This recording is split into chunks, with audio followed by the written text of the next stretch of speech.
आपल्या घरात, आयुष्यात आणि समाजात खरी देवी आपण रोज पाहत असतो.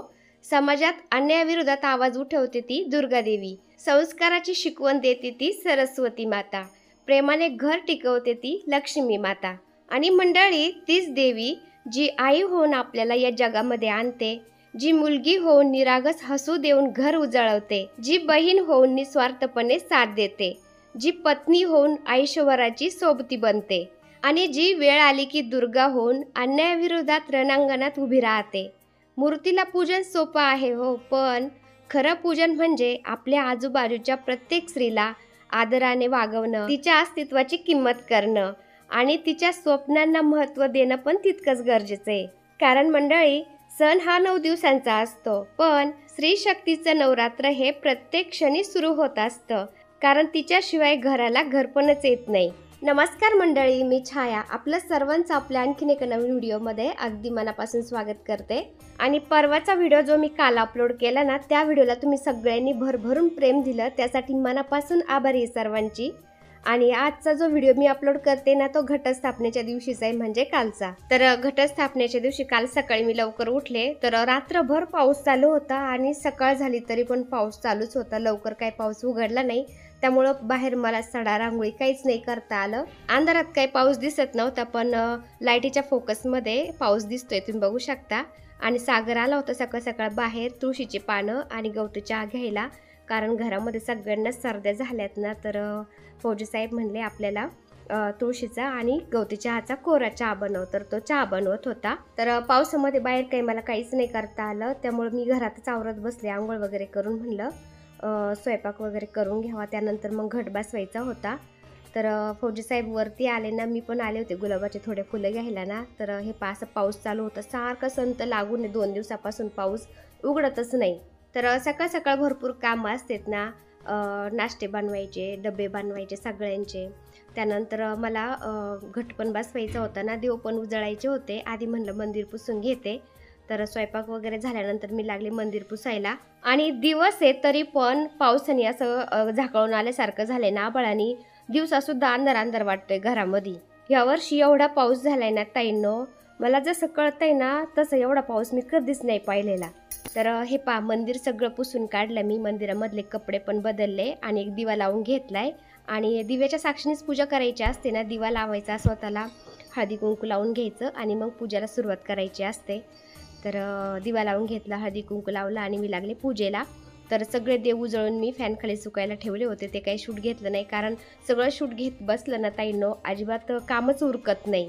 त्यामुळं म्हणलं पटपट आता देव उजळून घेते मी आणि त्यानंतर मग बसले पूजेला.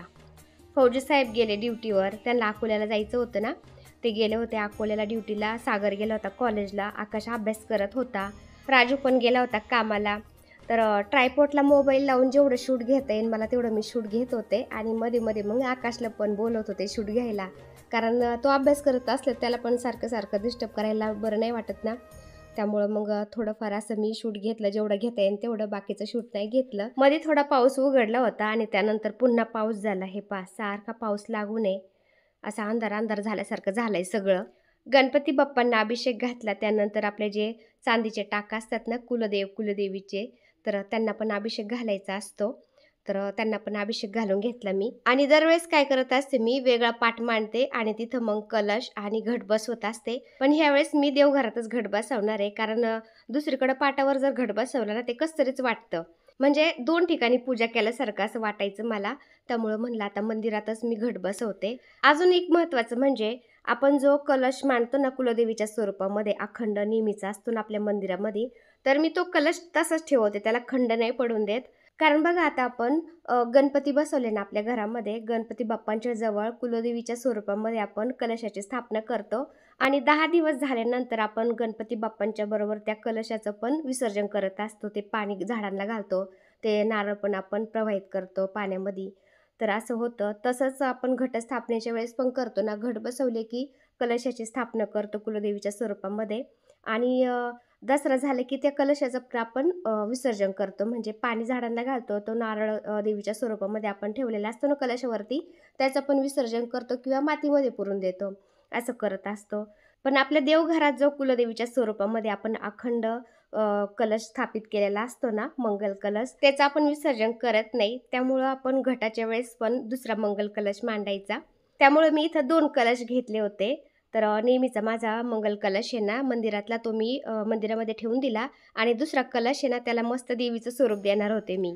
आणि अजून एक महत्त्वाचं म्हणजे बऱ्याचशा ताईंच्या कमेंट येत असतात की आपण गणपतीच्या वेळेस पण कलशावरती नारळ ठेवतो, नवरात्रामध्ये पण कलशावरती नारळ ठेवतो. तर तो नारळ आहे ना ताईंनो, आपण देवीच्या स्वरूपामध्ये ठेवलेला असतो. श्रीफळ असतं ते ना, तर देवीच्या स्वरूपामध्ये आपण ठेवलेलं असतं ते. त्यामुळे ताईंनो, नवरात्र झाल्यावर, गणपती झाल्यावर ते श्रीफळ म्हणजे नारळ आहे ना फोडायचं कधीच नाही. त्याला पाण्यामध्ये प्रवाहित करून द्यायचं किंवा मातीमध्ये तुम्ही पुरू शकता, त्याचं झाडच उगलं जाईल. आणि दुर्गा देवीच्या पूजेमध्ये आपण अष्टदल कमळ हे नक्की काढलं पाहिजे. तुम्ही कुंकवाने काढा किंवा तांदळाने काढा. दुर्गा देवीला अष्टदल कमळ हे खूप आवडतं, कारण ते पवित्रता, समृद्धी आणि सकारात्मक ऊर्जेचे प्रतीक म्हणून मानले जातं. तसंच ते लक्ष्मी देवीचं निवासस्थान सुद्धा मानलं जातं बरं का. अष्टदल कमल भक्त आणि देवी यांच्यातील संबंध दृढ करतं असं सुद्धा म्हणतात. त्यामुळं ते पवित्रता आणि आध्यात्मिक शुद्धतेचं प्रतीक म्हणून मानलं जातं. अष्टदल कमलाशिवाय देवीची पूजा ही अपूर्णच मानली जाते असं पण म्हणतात. असं म्हणतात, जिथं अष्टदल कमळ असतं ना तिथं सकारात्मक ऊर्जेचा प्रभाव वाढतो, ज्यामुळं वातावरणामध्ये शांती आणि शुभता येते. कारण बघा आता, कमळ हे चिखलामध्ये दलदलीत असून देखील शुद्ध आणि सुंदरतेने फुललेलं असतं. अष्टदल कमळ हे धन, संपत्ती आणि भौतिक सुखांची देवी असलेल्या माता लक्ष्मीचं निवासस्थान आणि ते देवी देवतांच्या आसनाचं काम करतं. तसंच हे देवी दुर्गा आणि इतर देवतांच्या पूजेमध्ये वापरलं जातं. त्यामुळे आपण घटस्थापनेच्या वेळेस जो अखंड दिवा लावतो ना, अखंड दिव्याखाली किंवा कलशाखाली अष्टदल कमळ हे नक्की काढायचं. आता हे घटाच्या 2 दिवस आधीच मी ही वावरी आणून ठेवली होती, म्हणजे माती, आणि फॅन खाली सुकायला ठेवली होती. तरी पण वातावरण असं आहे ना व्यवस्थित, ती काय सुकली नाही, जरा जरा ओलीच आहे. त्याच्यामध्ये मी धान्य मिक्स केलं. ती छोटीशी पुडी मिळते ना सगळ्या धान्याची, ते थोडंसं धान्य असतं ना, त्यामुळं घरातलं पण धान्य थोडं मिक्स करावं लागतं त्याच्यामध्ये. आणि जो घट असतो ना, तर घटाच्या कंठाला पण असा लाल पिवळा धागा म्हणजे कलावा असा बांधावा लागतो. आणि पाठीमागच्या वर्षी मी हे कमळ आणलं होतं ना, तर ह्या वर्षी मी असं कमळातच घट बसवणार आहे. म्हणजे ते कमळ आहे ना, कमळामध्येच ताट ठेवलं आहे, ताटामध्ये घट बसवणार आहे. आमच्या इकडं ना म्हणजे पहिल्यापासून मी असं पाहत आलेली आहे, ताटामध्येच घट बसवतात. काही ठिकाणी पत्रवाळीमध्ये बसवतात, कोणी परडीमध्ये बसवतात, पण आमच्या इकडं ताटामध्ये बसवतात. त्याच्यामुळे मी ताटामध्येच बसवत असते घट. आणि कालच्या व्हिडिओला बऱ्याचशा ताईंच्या कमेंट आल्या की ताई, तुमच्या घटावरती नारळ नाही आहे का? तर ताईंनो, जसा भाग बदला ना तशी पद्धत पण थोडीफार वेगळी असते ना, त्यामुळं आमच्या इकडं घटावरती नारळ नाही ठेवत. आणि नगर भागामधल्या जेवढ्या ताई असतील ना, तर त्यांना माहिती असेल, घटावरती आमच्या इकडं नारळ नाही ठेवत. कलशावरती नारळ ठेवतात, पण घटावर नाही ठेवत. आणि मी जो अखंड दिवा मागवला होता ना, त्याच्यामध्ये ती पांढरी दुसरी वात होती, तर ती मी काढून टाकली. कारण डबल याची वात लागत असती आपल्याला वळलेली ना, तर तीच ती वात आणलेली मी कलावेची, जो लाल पिवळा धागा असतो ना, कलावा म्हणतात त्याला. तर त्या धाग्याची वातसुद्धा खूप चांगली असते, शुभ असते. त्यामुळं मग लाल पिवळ्याचीच वात आणली मी अखंड, ती वळलेली डबल याची. कलावा हा एकदम प्युअर कॉटनच्या धाग्यापासून बनलेला असतो ना, त्यामुळं एकदम छान अशी ती तेवत राहती वात आपली अखंड दिव्यातली. आणि त्या चावीनी वात मस्त आतमध्ये घालता येते ना, तर ती वात घातली मी आणि पांढरी वात काढून टाकली. आणि हे पहा, आता अखंड दिवा लावायचा ना, त्याच्याखाली मी अष्टदल कमळ काढले तांदळाने, त्याच्यावरती हळदी कुंकू वाहिलंय आणि आता दिवा प्रज्वलित करते मी. मला तर हा अखंड दिवा इतका आवडला ना, तर वात तुम्ही बघू शकता, एकदम अशी मस्त खालीवर करता येते.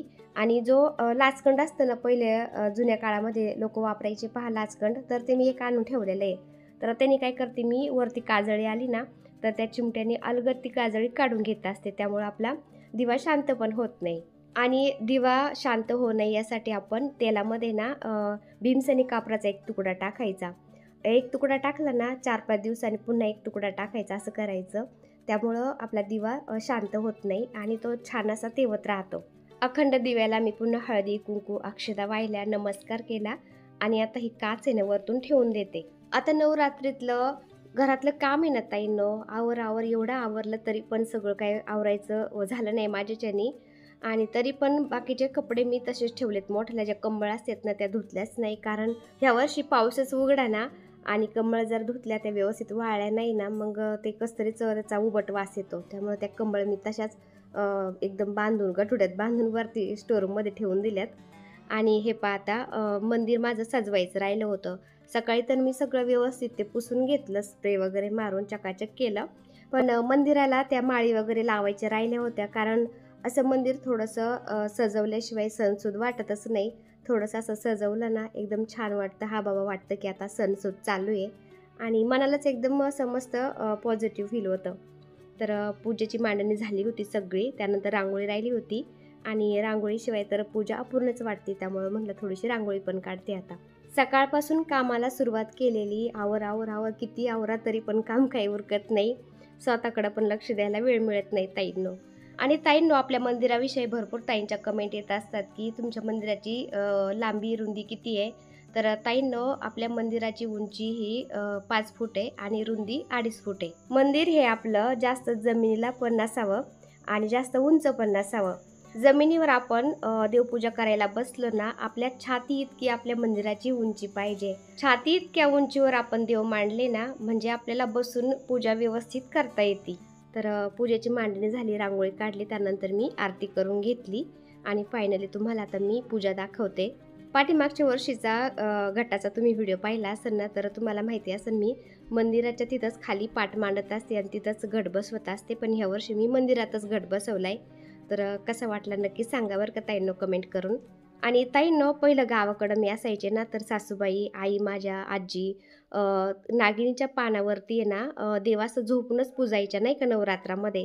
मी पण तसंच करायचे, पण भरपूर ताईंनी, मावशीने मला सांगितलं की झोपून देव ठेवू नये, असे उभे ठेवतात. त्यानंतर मग मी नागवेलीच्या पानांच्या वरती असे देव उभे ठेवायला लागले. तर बघा, भरपूर ताईंकडून, मावशींकडून मला भरपूर काही शिकायला मिळालं. मला जे काही माहिती आहे, मी जे काही वाचते, मला जे काही माहिती होतं ते मी तुम्हाला सांगते आणि तुम्हाला जे काही माहिती आहे ते मला तुम्ही पण सांगता. तर किती काही शिकायला मिळतं ना, शिकण्याचं काही वय नसतं. कोणीतरी असं म्हणलेलं आहे पहा, ज्ञान दुसऱ्याला जर दिलं तर ते वाढलं जातं आणि ते एका जागेवर ठेवलं तर आपल्याकडंच तसंच, तर त्याला गंज लागतो. त्यामुळं नक्की असं एकमेकाला शिकवत राहावं माणसाने, काहीतरी त्याच्या दुसऱ्यालाही शिकायला मिळतं. तर अशी साखळी बनत जाते नाही का. तर ताईंनो, सणासुदीमुळं काम जास्त पडतं ना, त्यामुळं व्हिडिओ आपले आजकाल थोडे छोटालेच येतात ना, तर प्लीज समजून घ्या. तर चला, आजचा छोटासा व्हिडिओ मी इथं सेंड करते. व्हिडिओ आवडला असेल तर एक लाईक नक्की करत जा ताईंनो. चॅनलवर नवीन असाल तर प्लीज आपल्या चॅनलला सबस्क्राईब पण करा.